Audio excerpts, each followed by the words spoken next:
Rejuvenating media day by day. This is SalaaMedia.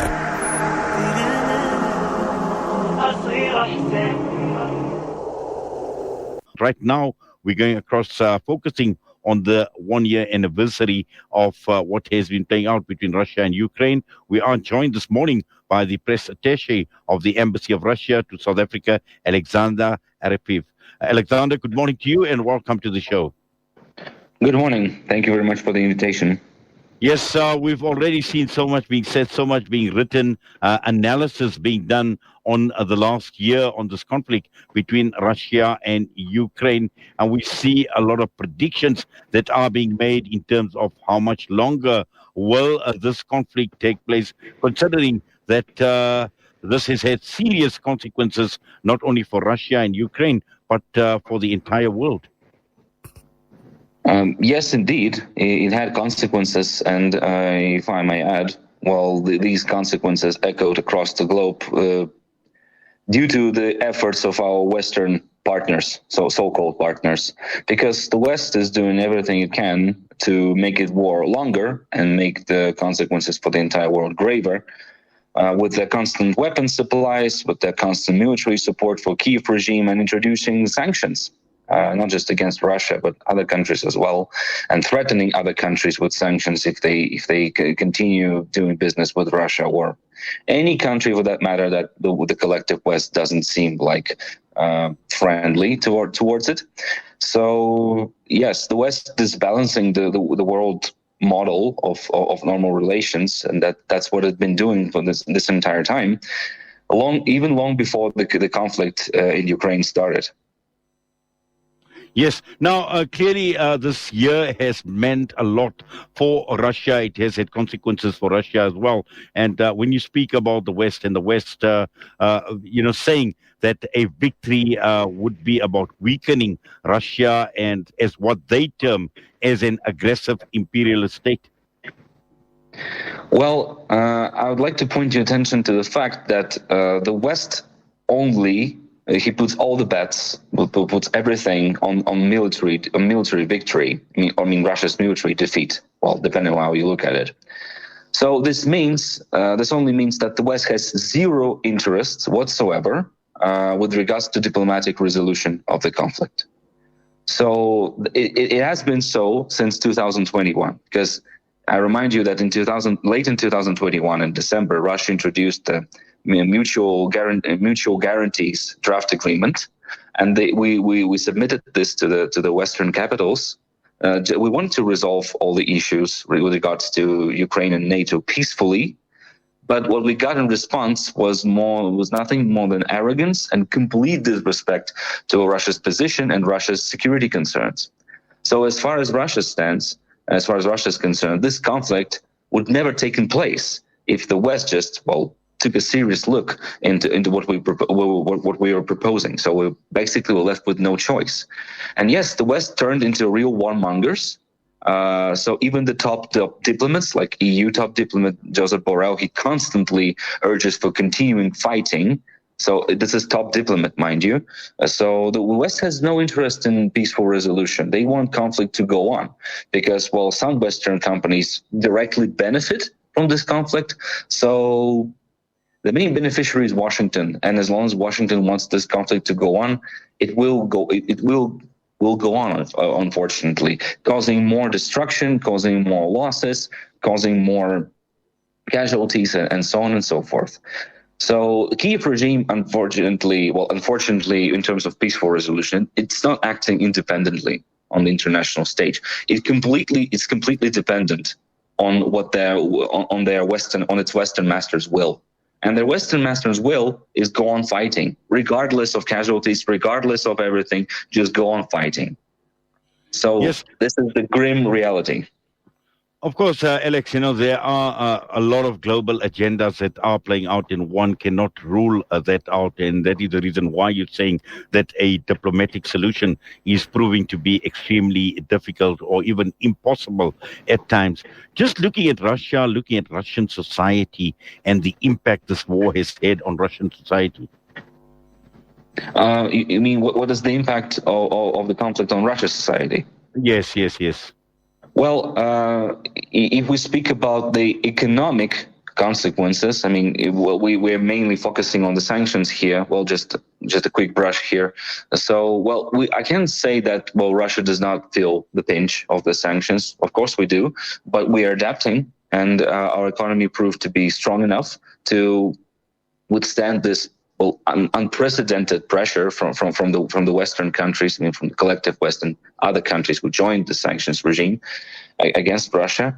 In terms of well, other effects, well, I can say that Russia's society is galvanizing because, and it re-energizes its will, because we understand in Russia that the West is planning to weaken us, well, to put it mildly, or destroy our country, because they said it out loud. We have no illusion with regards to Western plans with regards to Russia. And we have no illusion that the Kiev regime is deeply plagued by the Nazi ideology, and this, for Russian society, cannot stand. This is especially aggravating in the light that Russian people and Ukrainian people, two brotherly peoples, once fought Nazism together and once defeated Nazism together. So this is that much more heartbreaking for us, to see Ukrainians succumb to Nazi ideology thanks to Kiev regime. As our president said in his latest address to the Russian Federal Assembly, we're not fighting the Ukrainian people. Ukrainian people became hostage of the Kiev regime and its Western masters. So the real warmongers are in the West. And Russian society understands that, what the stakes are and what we're fighting for. Well, Alexander, what you're saying is very true, because we've seen this in the past. We've seen what has happened with the invasion of Iraq as well, where we've seen, Sunni Shia issue that is playing out right now, where these people had coexisted and lived peacefully until the invasion had taken place. And suddenly there is this great divide. And, when you talk about this brotherly relationship between Ukraine and Russia, but also coming back to within Russia, and there have been reports that, thousands of Russians have actually fled, and the encouragement of mass public protests in a hope that, these public protests will translate into support against the Russian establishment, against Vladimir Putin, and also looking at possibly, a change of government in Russia. Is that a reality, or is that an agenda that could possibly be playing out? Well, the West tries everything it can to destabilize Russia because, well, as I said, its intent is clear, and it's clear to Russians. So they weren't, well, how do I put this? They would try to do this, but as I said, Russian society knows what we stand for and knows what the West stands for. So I don't think it's a reality that any public protest will topple the government somehow. No, I'm guessing that's not going to fly for our Western counterparts. Because, well, as I said, I already gave an answer to that. I'll put it that way. We just know what we're fighting for. We just know what the West stands for, what it wants to do with Ukraine and to Russia. Because if someone is still under illusion or misconception that West cares about Ukraine, no, it doesn't. It doesn't care about Ukraine, doesn't care about anyone for that matter, except for itself. So the Washington is, well, eagerly willing to sacrifice the industrial power of its European allies, well, just by making them severing their bonds with Russian economy and Russian energy sector, just to achieve its political goal. So I can't say that they care about Ukraine, but in this regard. So the West will just keep pushing Ukrainians to war. Well, they will fight Russia till the last Ukrainian, as we put it back in Moscow and other cities of Russia. So no, but they will try to destabilize the world. They've been doing this for quite some time. Look at what NATO done to Libya. They destroyed a sovereign country. Look what they did to Yugoslavia. They destroyed a sovereign country. Look what U.S. did to Iraq. You already mentioned Iraq. Due to invasion of U.S. forces to Iraq, only 1 million civilians died. 1 million civilians died. Yes, Alexander, let's just look at, for instance, the European Union, and because, Russia has been part of the EU, and there have been those that hold the view that with what has been playing out between Russia and Ukraine, that we are going to start seeing a changing EU, because we know the European Union has been supportive of the United States of America in its support for Ukraine. Well, you're asking if there is any indications that EU will change its position. Yes, in fact, just looking at Russia, its position with the European Union, and are we going to be seeing a different European Union emerging as a result of what has been playing out? Well, it's hard to predict whether it's going to be a new European Union. I'll just point out that Russia is not part of EU. We're just part of larger geographical European region. So, well, as our minister said, there are forces within the political forces within EU that understand that going on with the support of the Kiev regime is folly. I'm not an expert in European affairs to give you like an expert analysis of what's going to happen. Well, we do hope that the common sense will prevail eventually over this blind political loyalty to Washington. We can only hope we would achieve that, because the developments in Ukraine, especially when it comes to Nazi ideology, we all know what happened last time when Nazi ideology flourished in Europe. We ended up in World War II, the most destructive war in the history of humankind. Further indulging of the Nazi Kiev regime, it won't lead us anywhere near prosperity and peace. This is a very dangerous game, and we do hope that our European counterparts do understand that. And there are certain red lines they won't cross, because as I said, it's a very dangerous game. I believe it's too early to say that EU is going to change or not, and to what extent it will change. But we can only hope that common sense will prevail. Yes, and just looking at the South African position, and I know South Africa has been criticized, and you are based here in South Africa. In terms of South Africa, its neutral position that it has adopted, and we've also seen recently the military exercises that have been carried out in South Africa. Where would this actually leave a country like South Africa in the position that it is adopting as far as this conflict is concerned? Well, again, I'm not commenting on behalf of South African government or South African country. South African people, I would like to say. So, South Africa is a sovereign state, and when it comes to the military drills that they're currently having with our Chinese partners and friends, so these are Russia, China, and South Africa, as three completely sovereign states, decided to host a joint naval drills, and that's our sovereign right. Our Western partners hold drills. Well, they think that they can hold drills whenever and wherever they like, but they're just displeased when someone else does that without their approval. But as a sovereign state, we don't need West's approval to hold anything or any event of any nature, as long as it's complying with international law, and it's in full compliance with international law. I mean, those naval drills. Well, and as for South Africa's position, we can only extend gratitude for the balanced position of South Africa, because I'll give you the contrast with the EU's position. So EU and US.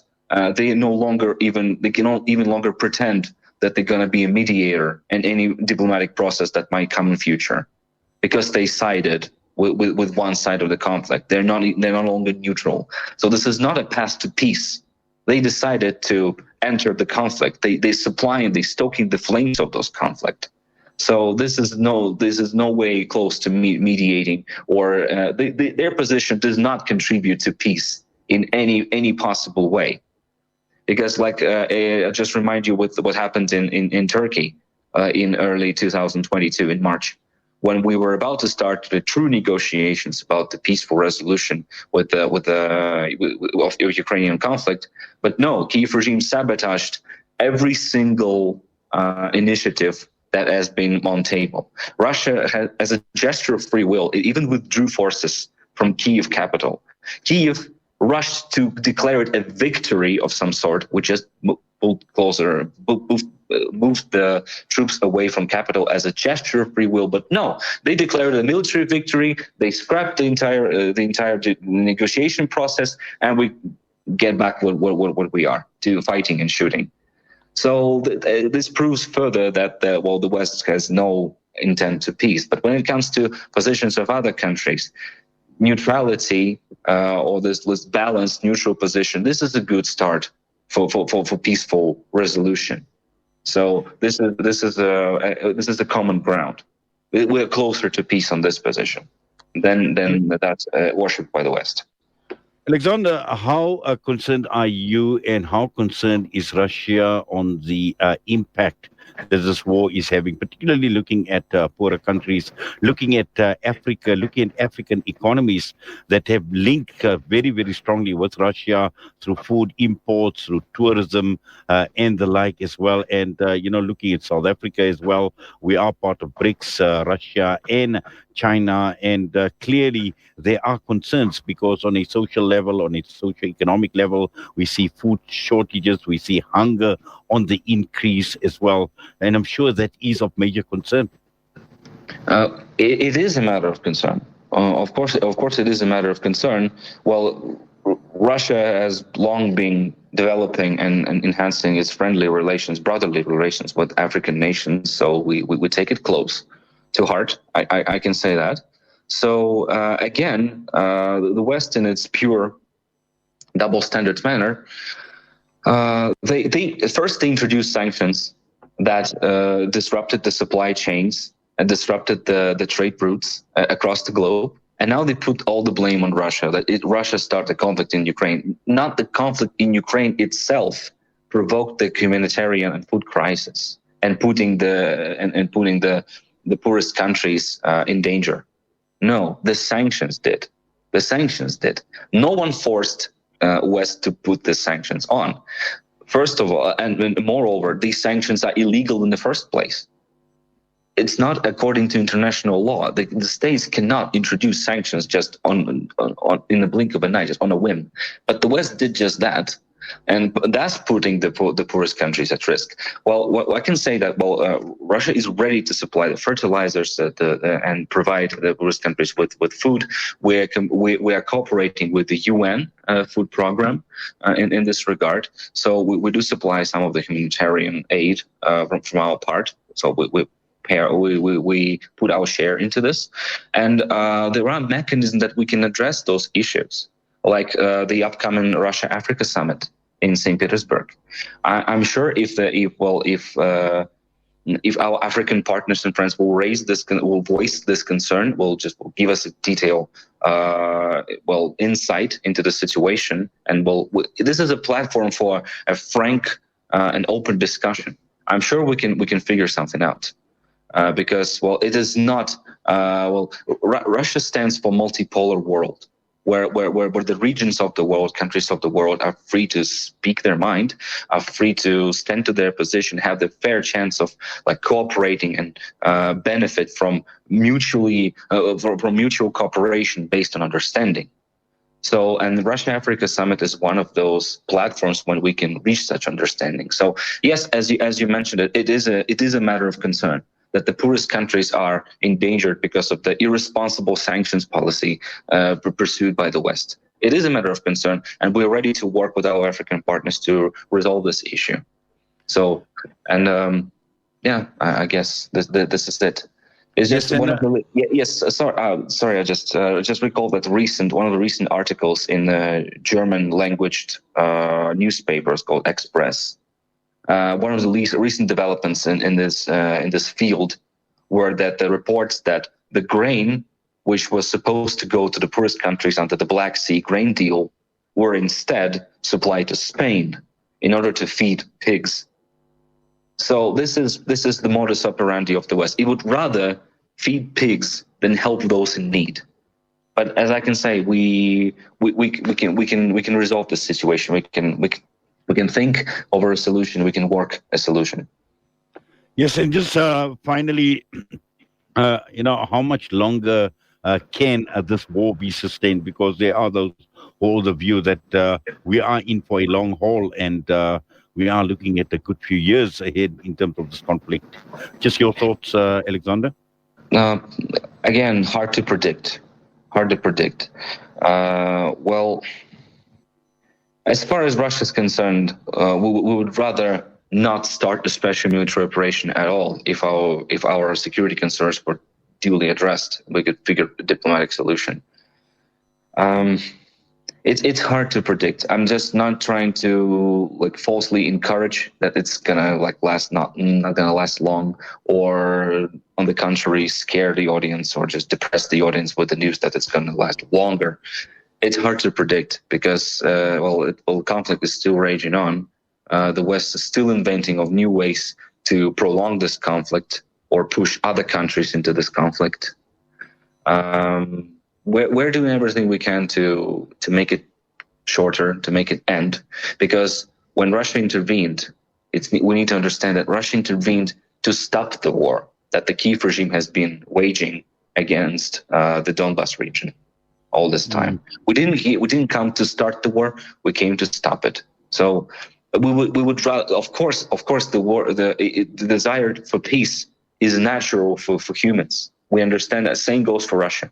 We also want peace, but peace on the conditions of mutually acceptable decision, a mutually acceptable solution, diplomatic one, and not just Russia be defeated, destroyed, and split up into various countries as the West plans to do so. No, it's not acceptable for us, of course, but everything eventually comes to the diplomatic table, and I'm pretty sure that in the future we'll do see that.